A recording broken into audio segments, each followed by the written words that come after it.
Okay, let's unpack this. Today we're diving deep into the Tata Consultancy Services report, TCS, the Integrated Annual Report for 2024-25.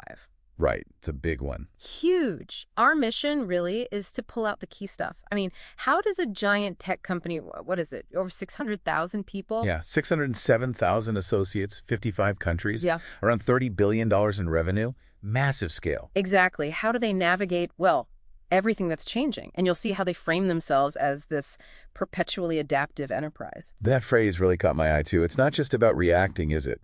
It seems they're actively trying to turn disruptions, geopolitics, new tech, into actual advantages. Yeah, it feels like a core mindset they're highlighting. Definitely. It's less a list of wins, more a philosophy of constant evolution. And speaking of new tech, here's where it gets really interesting, I think.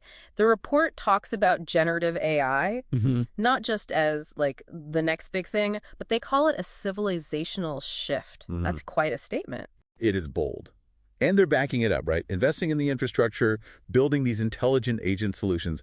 They want the biggest AI-trained workforce in the industry. So what's the core difference they're seeing? Why call it civilizational compared to, say, the cloud or mobile booms? That's a good question. I think it boils down to seeing AI less as just a tool, for automating tasks and more like an amplifier. An amplifier for people. Exactly. For human ingenuity.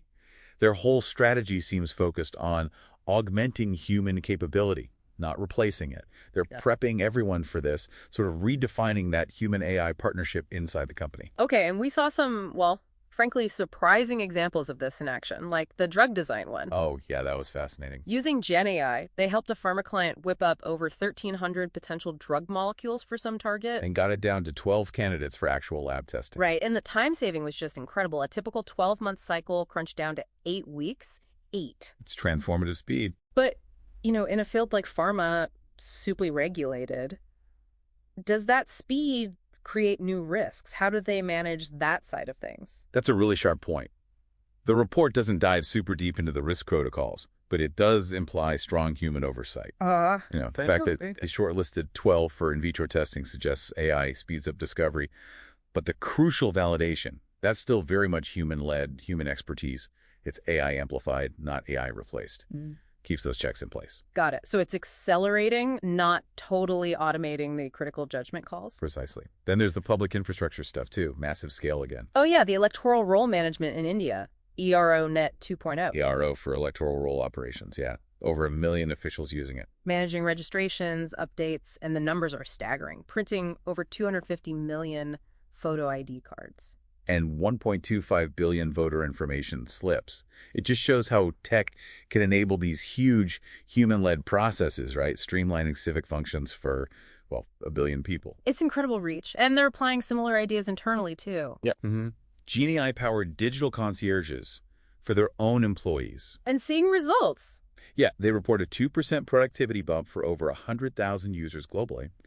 And using it for media content analysis, too, cutting approval times by 40%, improving script review consistency. Okay, 2% might sound small initially, but across 100,000 people. Exactly. At their scale, that's significant. It frees up human talent from routine stuff for more strategic creative work, optimizing how people and computers work together. But it's not all just tech adaptation, is it? There's the responsibility angle, too, sustainability. Right. They highlighted reducing their Scope 1 and 2 emissions, that's the direct and energy-related ones, by 84%. Since 2016, that's a huge cut. It really is. Shows a serious commitment to environmental factors alongside the tech push, adapting to planetary needs as well as market shifts, a big part of being a responsible global player. And, while looking forward, the report also pauses to acknowledge the past, the foundations. Yes, the remembrance of Mr. Ratan Tata. Padma Vibhushan Ratan Tata, his legacy, excellence, integrity, innovation, philanthropy, it clearly still shapes the whole Tata Group, including TCS. Absolutely. You can feel that influence. It provides this sort of long-term vision and ethical anchor, really, for all this perpetual adapting. It's not just about the next quarter. So wrapping this up, what's the big takeaway for you, for the listener? Well, looking at TCS, it seems embracing this constant adaptation, this blend of human smarts and intelligent tech like AI. It's not just corporate speak. It really feels like a blueprint for how to actually thrive when things are uncertain. Yeah, it's about anticipating change, not just reacting, turning challenges into actual opportunities. That combination of human ingenuity plus AI feels powerful. Definitely. So maybe the question for you listening is, what stands out most to you from this? And perhaps what could you transform if you really leaned into being perpetually adaptive, using these cutting edge tools not just as fixes, but as genuine partners in whatever you're trying to build or achieve? Something to think about.